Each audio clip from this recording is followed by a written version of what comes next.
यदि तपाईसँग जति नै ट्यालेन्ट किन नहोस्, तपाईसँग एउटा स्किल छैन भने तपाईँको त्यो ट्यालेन्टको भ्यालु नै हुँदैन। त्यो स्किल हो कम्युनिकेसन स्किल। कम्युनिकेसन स्किल भनेको आफ्नो कुरालाई अरूसँग स्पष्ट रूपमा भन्ने र अर्को कुरालाई सुन्ने हो। कम्युनिकेसनमा केवल एउटा व्यक्तिले बोल्ने मात्रै होइन, अरूको कुरा सुन्ने पनि गर्नुपर्छ। त्यसकारण कम्युनिकेसन स्किल हाम्रो जीवनमा यति इम्पोर्टेन्ट छ कि हाम्रो लाइफ चेन्ज गर्न सक्छ कम्युनिकेसन स्किलले। इक्जाम्पलको लागि तपाईँ एउटा बाटोमा हिँडिरहनु भएको छ र तपाईँले त्यहाँको बारेमा थाहा छैन। अब तपाईँ के गर्नुहुन्छ?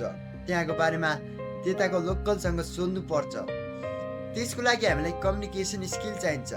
हामी बोल्न सक्छौँ, तर कसरी बोल्छौँ भन्ने कुरामा डिपेन्डेन्ट गर्छ। जस्तै हामी बजारमा सामान किन्न जाँदा हामीले जति बार्गेनिङ गर्न सक्यो हामीले त्यति नै डिस्काउन्ट प्राप्त गर्छौँ। त्यो नै कम्युनिकेसन हो। कम्युनिकेसन स्किलमा सबैभन्दा महत्त्वपूर्ण हामीले बोल्ने तरिका, बोडी ल्याङ्ग्वेज, हामी कतिको कन्फिडेन्स देखिरहेको छौँ बोल्ने बेला, त्यसले सबैभन्दा महत्त्वपूर्ण रोल खेल्छ। हाम्रो बोडी ल्याङ्ग्वेजले हाम्रो बारेमा सबै कुरा बताउँछ।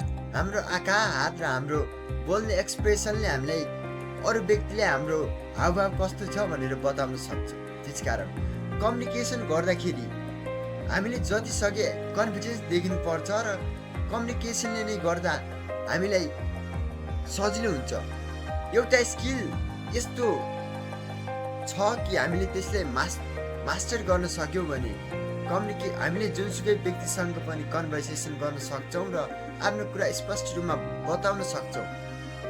त्यसकारण प्र्याक्टिस मेक पर्फेक्ट भने चाहिँ हामीले युट्युबमा यस्तो भिडियो, कम्युनिकेसन रिलेटेड भिडियो हेरेर मात्र हुँदैन, हामीले प्र्याक्टिकल गरेरै आफूले थाहा पाउनुपर्छ। Thank you for watching.